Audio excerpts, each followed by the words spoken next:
Tonight, after 10 months behind bars in Russia, WNBA star Brittany Griner is coming home. Seen here on Russian state video. Do you know where I'm heading to? No. No? No.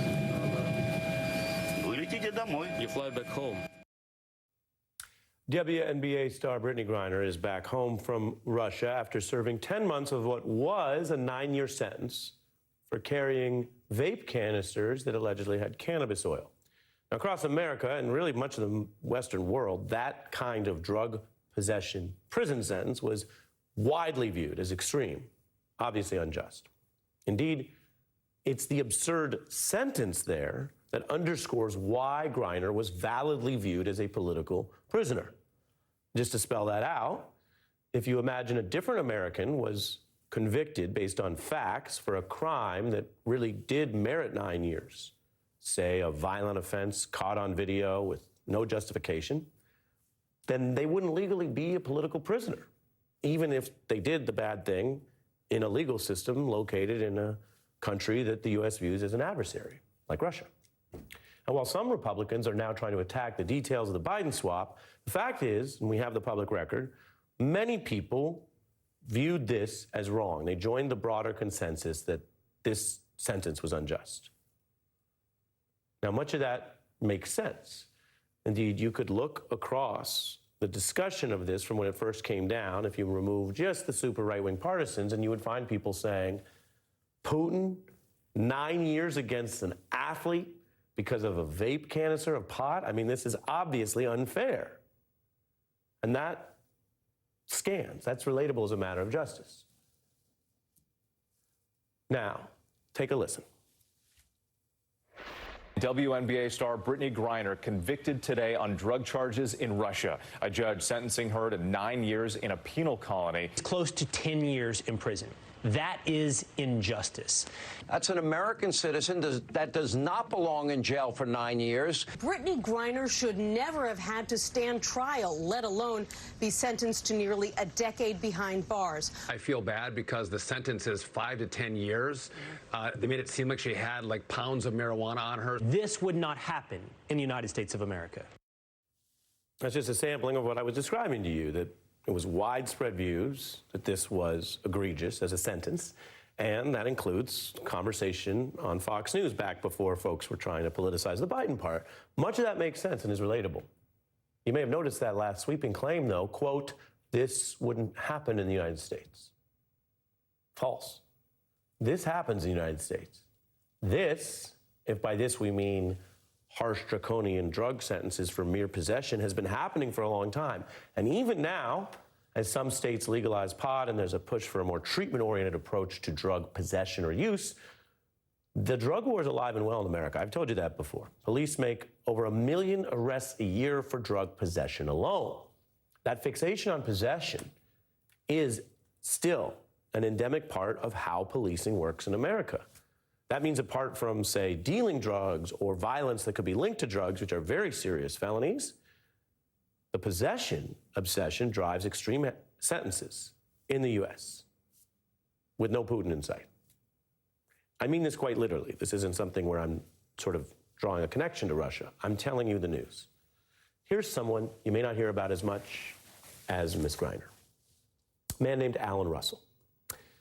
Mississippi authorities sentenced him to many, many years because he was convicted of only marijuana possession, not distribution or anything else. But under the state laws, again, no Putin down there in the South, his previous separate criminal record was what was used to escalate the punishment. Even though legally he already did his time for prior offenses, one of them, by the way, was that he was found to possess a firearm, but unlawfully. As you may know, tens of millions of Americans possess many, many guns, some of them unlawfully. But they didn't get in trouble with the authorities down there. He did. Mississippi prosecutors threw the book at him for that marijuana that's now legal in so many places, about half of the U.S. states. Now, I told you this one case as an example, and I said many years. Okay, how many? How many years for marijuana possession in the U.S.? All of them. He's serving life behind bars. And you may say, well, that sounds extreme. Did anyone try to challenge this to check beyond the South or Mississippi? Is this really allowed under U.S. law? Yeah, they did try. It went up to the Mississippi Supreme Court, judges, not politicians, and they affirmed the ruling just this year, finding that life sentence for pot, that's way past Putin, did not qualify as, quote, cruel and unusual punishment. And under our court system, that was the last word. The Supreme Court did not intervene there, nor have they in other similar cases where drug possession gets something that you might call supersized Putin. So you look at that, and you look at what we're doing in this country, and you say, yes, of course, the Putin example has some differences, including the obvious political agenda of Putin. But the sentence is what everyone was outraged about. If they're outraged about it over there, why aren't you outraged about it over here? This is how prison works day in and day out in America. Leave Putin out of it for a second and look at the facts. 1 in 5 incarcerated individuals are there on drug charges, 20% of inmates. A lot of these are old laws that continue to be enforced and disproportionately against poor and minorities. So again, there is a drug war, but it's not a drug war against all Americans.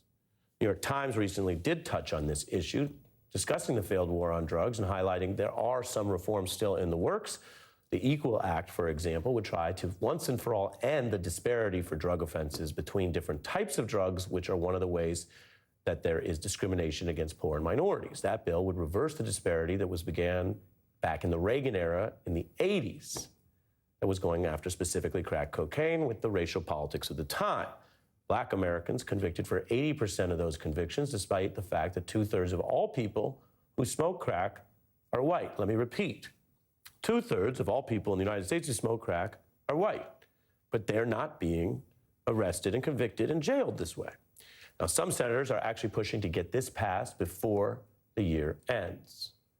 And there is a wider shift here, I will note, in some of the attitudes towards how we use the prisons and how drugs fit in, especially marijuana, which is basically half legal in our weird system where different states call it different ways. That's why the president recently pardoned people who had old marijuana possession records, which itself is a big deal. That would have been hard to imagine politically by a centrist Democrat like Biden even 10 or 20 years ago. But that was a marker. It didn't actually release anyone from prison, like the individual I mentioned tonight, or others serving this way. Those are state cases. The president, under federalism, can't do anything about those, even if he wanted to. So while many people came together here and said, Putin bad, extreme drug sentence bad, opposing that, good, we don't have yet the ability to look in the mirror and see the exact same thing happening in our own country, where we need to address this even without some foreign boogeyman. We'll be right back.